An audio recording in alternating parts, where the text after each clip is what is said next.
Are your kitchen and bathroom way overdue for a remodel?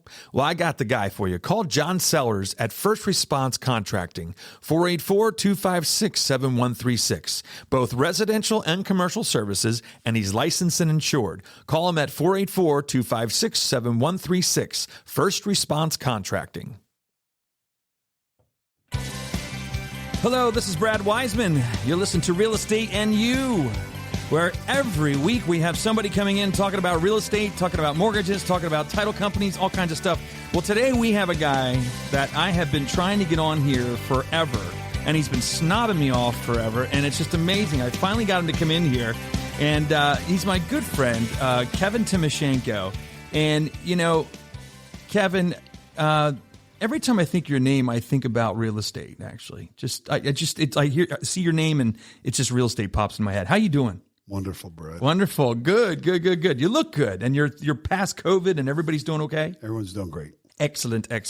So I wanted to bring you in today. You know, I don't know if people know Kevin, but when you're listening to this podcast, Kevin has a company called Metropolitan Companies now, it's called, right? That's good pickup. You yeah. saw that, right? I was on the website last night, and I have to say, we've known each other for 20-some years, I'd say, whatever.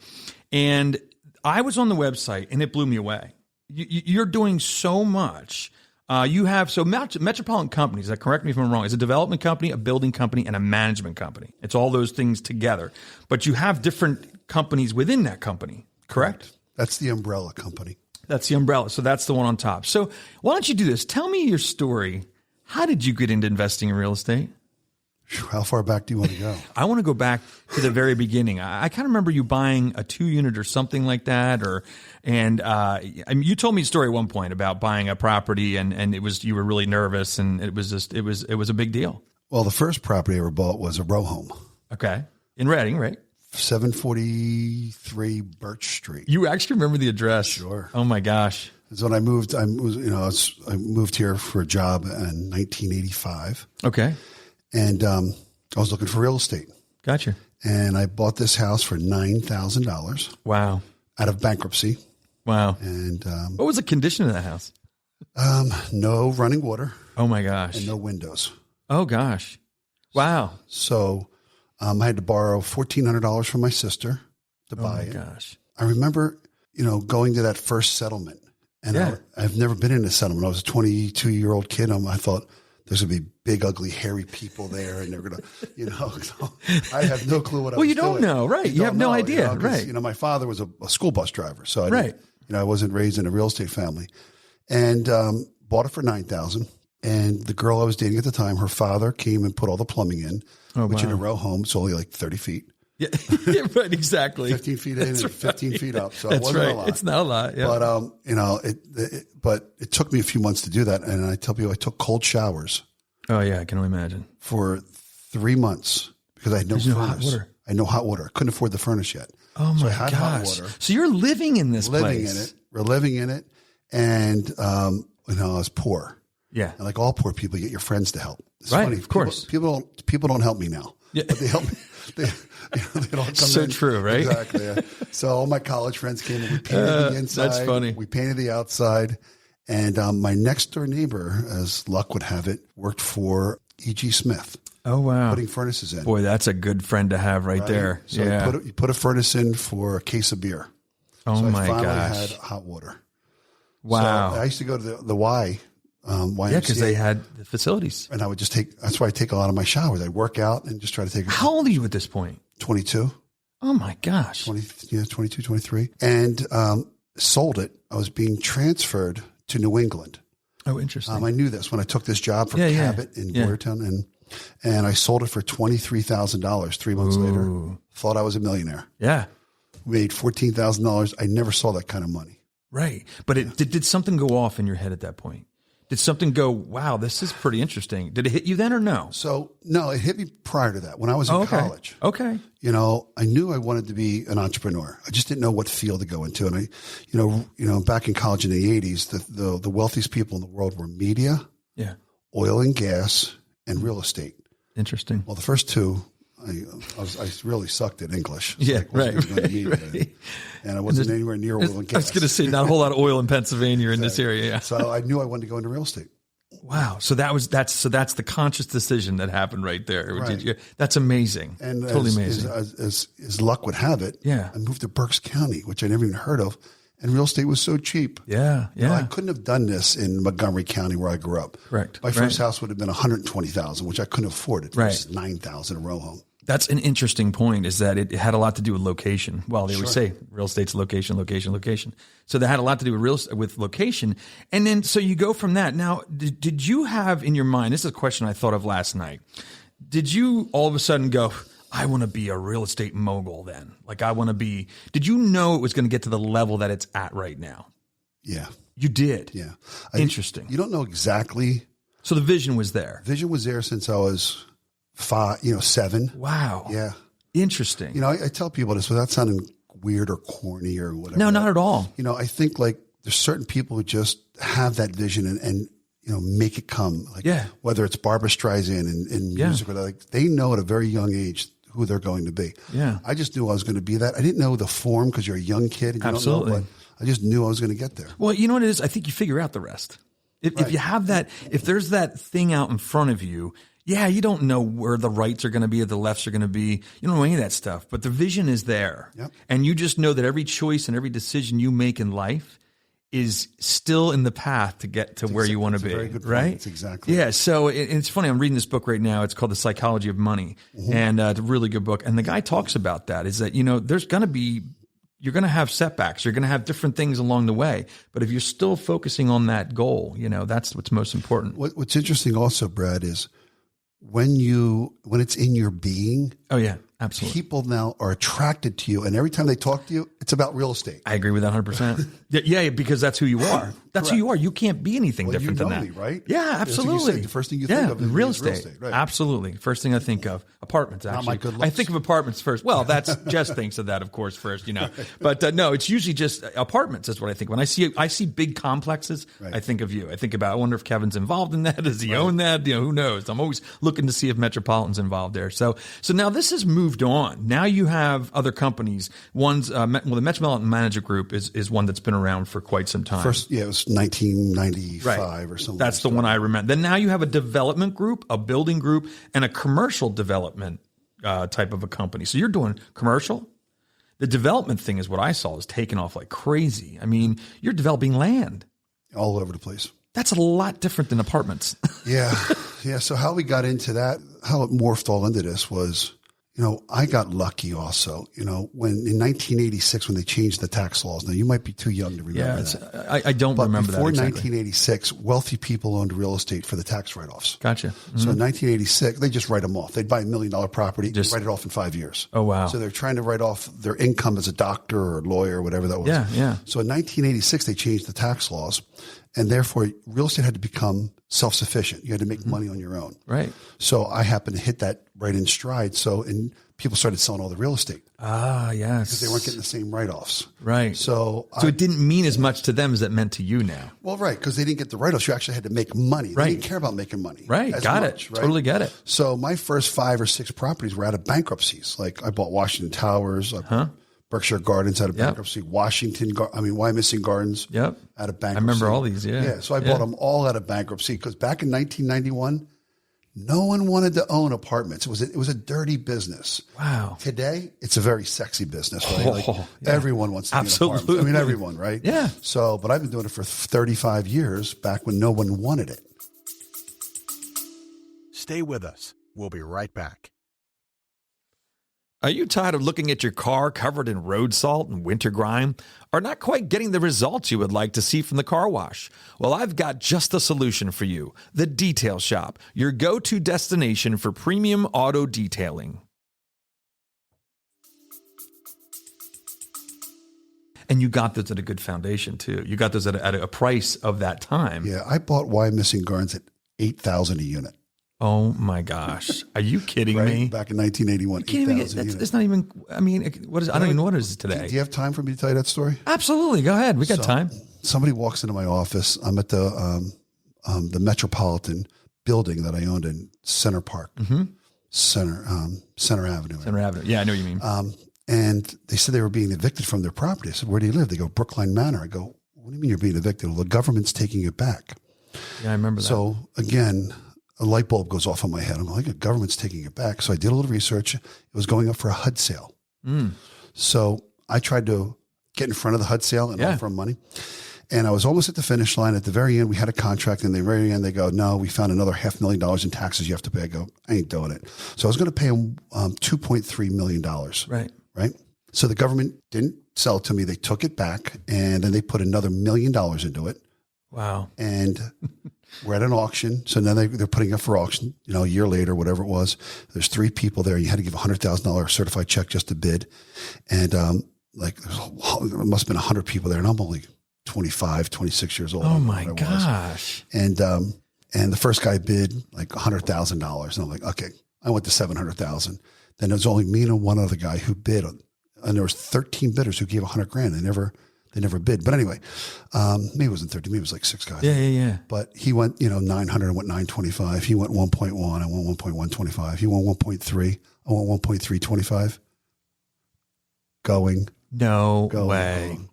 And I jumped out of my chair because I just bought it for 1.3. And they fixed it up. And they put $1 million into it. And that's your federal government tax dollars at work. I was going to give them 2.3 a year earlier. This is why the government shouldn't own properties. They shouldn't be involved in anything. They should be involved in anything, exactly. I agree with you there.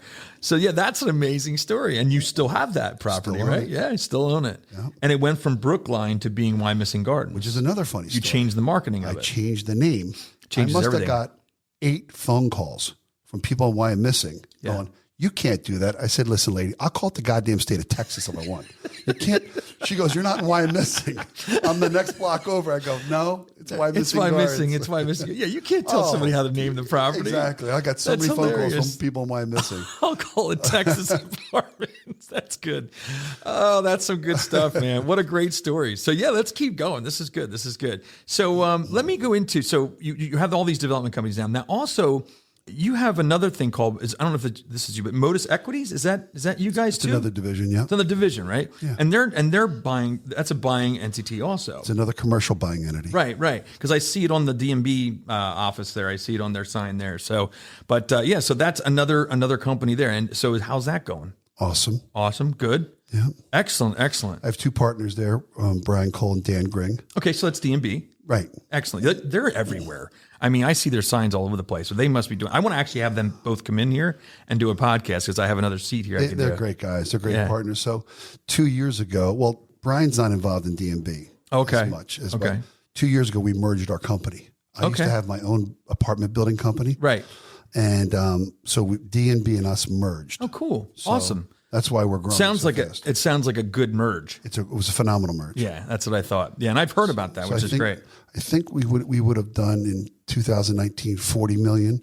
Wow. And now we're going to do $140 million. Oh my gosh. Yeah, that's amazing. That's amazing. We're from Delaware to Philadelphia to Harrisburg. We're in Easton. All with one property in Reading. It's amazing. So let's talk about this. So I had said before about what makes this all tick. We had talked about this right before we went live. Like this is a big machine now. This is not just you kind of just, overseeing everything. I mean, you do, but there's a lot of people involved now. A lot. Yeah. So what's the secret sauce? Like what do you say? Hey, if you want to start a business, you want to have good people. This is what you need to do, or this is how I do it. You're not going to tell me, are you? Why would I give you the answers?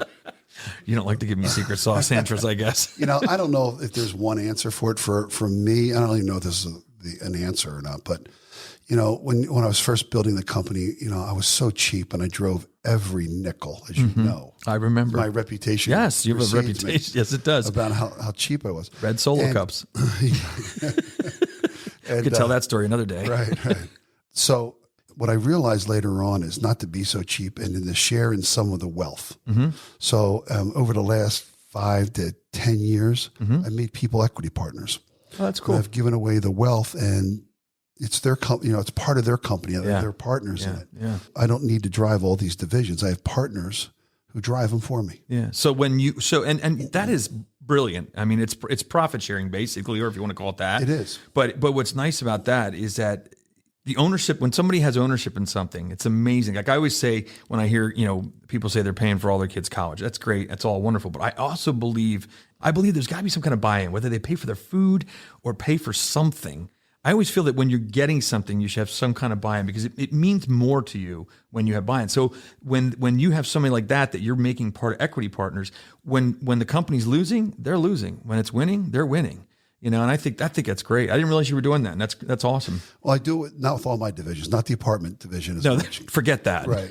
So, but it's development because I've hired expert people who've been in the field for. Here's what I do: I give equity away. I don't want to say that's not give it away. Yeah, give it where away. It's earned. Right, where I don't have expertise. Gotcha. So if I want to start a commercial division, which we started, I'm not an expert. I'm good. I'm okay at it. I'm not an expert. So if I bring an expert in, they want to be paid well. They want to be compensated well. They want skin in the game. Mm-hmm. So that's what we've done in the last 5 to 10 years. And it's funny. Every story you hear about success is you have to realize your weaknesses and what you're not good at. Okay, and you need to hire or partner with the people that are good at that, because we don't need 3 of you or 4 of you. You need people that do other things. And that's smart. And it's so true because, when we have our staff meetings or our partnership meetings, you get that back and forth. And that's what you want. You don't want everybody agreeing with Kevin. No, because absolutely not. You want that dialogue back and forth, and you'll come to a better decision then. That's awesome. That's really cool. So tell me, going through all this, I was talking about that book I'm reading, and they talk about setbacks. What was your biggest setback in your career? Like anytime that you thought, I'm done with this. I'm fed up. I want to do something else, or I want to get out of this. You hear people all the time, oh, we filed bankruptcy on this company or this company. What was it? Do you have that story? I don't. Okay.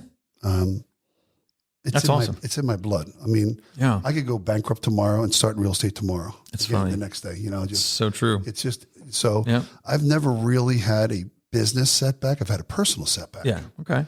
But I've never had a business setback where I ever wanted to get out. Real estate is one of the most beautiful businesses on the planet, as you know. Yeah. It is just a beautiful, beautiful business. There's so many benefits to real estate, from tax advantages to 1031 tax exchanges to there's a ton. Equity when you're knocking down your mortgage, your debt reductions as you're paying. There's a lot. And also, I think what you're, it sounds weird, but what you're giving to the community. I mean, everybody needs a place to live. I think about what would Wyomissing and West Reading be now without the Metropolitan, without Lofts at Narrow. The Lofts at Narrow. You see, seriously, look what B2 now, the success that is really starting to have. Yep. And that whole area is just gorgeous now. The development that has happened through Equus, I guess, who did a lot of that. And, to me, that's a destination now. I think finally in Reading, we have a destination like that, which I think is awesome. I'm very proud of it. Please don't bring up Vanity Fair again, because I came in second on that bid. So you don't even want to know. You should have told me this before we started talking now. I live in the Metropolitan, by the way. Yes, I know that. So I've got to drive past that damn development every day of my life. And ask my kids, every day I just go, oh, that was mine. I don't know how I lost that one. Did you not go high enough, I guess? I don't, actually, I don't think it was a matter of price. Okay. It was a matter of expertise. Okay. And Equus kicked my butt. They're just well, that's interesting. So you take that on. Yeah, their presentation was much better than mine.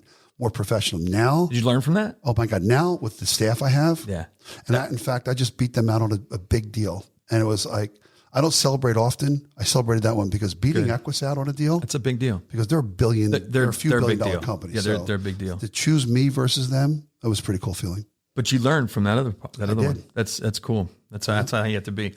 So, does fear ever play a part in your life?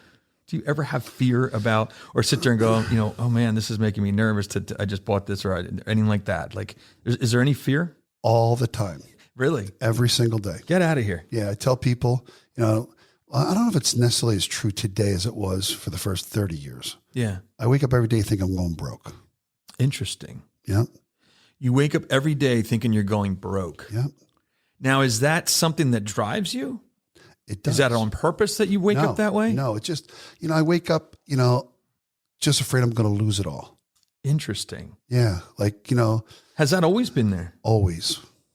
I think it just gets you out of bed in the morning. It's a weird, it's a weird thing to say to somebody like, I'm a fairly successsul guy. You're like, what do you mean you're going to go broke? How could you possibly? Yeah. It's not quite as there, because I don't think I can really go broke from what I have now. I'm pretty sure you but it's still that fear of, But that's okay. You're human. Yeah. You're human. I mean, you never know. I'm probably one of the most conservative people you'll meet. Yeah, I know. Which is you are just political. No, you are. No, I'm talking money wise. Yeah. So I don't take big risk, and I do $80 million projects, and people go, how can you not take risk? Because it's all calculated for me. It's very, it makes very sense. Calculated. That's not risk for you then. It isn't not risk because it's really calculated. From an outsider's looking in, they're going, 80 million is not risk. Not if it's calculated. Amazing. So, and we were talking earlier, and it's development. We have 40 development projects going on right now where we're moving dirt or building buildings, 40 of them at one time. And we have a housing shortage. So this is a good time for you to prosper, I'll tell you, because we need more houses in Berks County. How can you help us out there? It's government. Government, yeah. It's all government. Yes, exactly. It's funny because it's all the municipalities, not in my backyard. Well, how'd that work out for you? Yeah, exactly. Because everybody wants their own house until the field across the street. Oh, we want our house, but we don't want the next guy to have a house. Yeah, exactly. It's just crazy mentality. It is. And I think also we preserved a lot too. We talked about that on this show before. There's a lot of preservation that we did. We should preserve. We should, but you got to be doing it smart. Exactly. It has to be smart. Exactly. Yeah, I agree. You shouldn't preserve along 222 going from here to Kutztown. No, it's ridiculous. Yeah. Preserve a half mile off of that. Yeah, absolutely. I agree with you 100%. And we have an issue with that, with shortage of property. So I'll tell you what, we're going to have to wrap this up because this is a long show, but it's a good show. This is really good. I'm having fun. I'm going to have to bring you back again sometime. We're done? Almost. Yeah, almost. Well, I have another question. This is a good one. What is your why in life? Like what keeps you going? What keeps you moving? What is the reason that you are here and doing what you do? I don't know if I can answer that. I don't know if I have a single answer. I do what I do because it gets me out of bed in the morning and I love it. Mm-hmm. I'm a deal junkie. Mm-hmm. If you're talking about business. Yeah. And life too. Yeah. I'm a deal junkie. Life is, my family, there's different reasons I do things. Yeah. But for business, I'm not a great manager. I'm a deal junkie. I could do deals like it's crack cocaine. Yep. It's just as many as I can do. I love. That's interesting. So so you love that thrill, that excitement at the deal, right there at the deal. Until the settlement table. Right. And then let somebody else. You need to do this. Please, somebody else take it from there. But that's up funny. until that point, I love the negotiations. Interesting. So. I never knew that about you. I'm actually learning a lot about you. This is really cool. So I'll tell you what, I'm going to have to beat you at bocce ball someday. Maybe. What do you think? Is it possible? You've seen my moves. I'm pretty terrible. I'm pretty sure I could beat you left-handed, Brad. I'm not. So there's a thing here real quick about Kevin. Kevin plays he's really good at bocce ball, and he plays down at the shore. And we were down at his house one time, and we were playing bocce ball, and I got the lucky thing of being able to be Kevin's partner. And all I can tell you is I needed therapy after that because I got yelled at more than I've ever been yelled at in my life. What are you doing? You don't throw it that way. Throw it to the right. I mean, it was funny, but he is very good. But it was competitive. It's in my mind forever. So, but it was a good time. And I appreciate your friendship too. It's always been a good time. So thanks so much for being on, man. Is there anything else you want to say to wrap it up? That's all I got. You're a good man. It's all good. Well, thank you. You are too. All right, there you have it.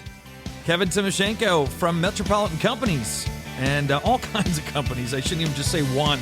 There's so much stuff going on there. But just look us up again. We'll be back next week. I'll have some other guests on and hope to see you soon.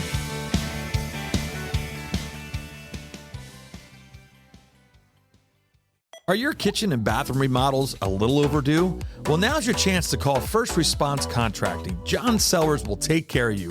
484-256-7136. They do residential and commercial, and they're licensed and insured. Give them a call at 484-256-7136.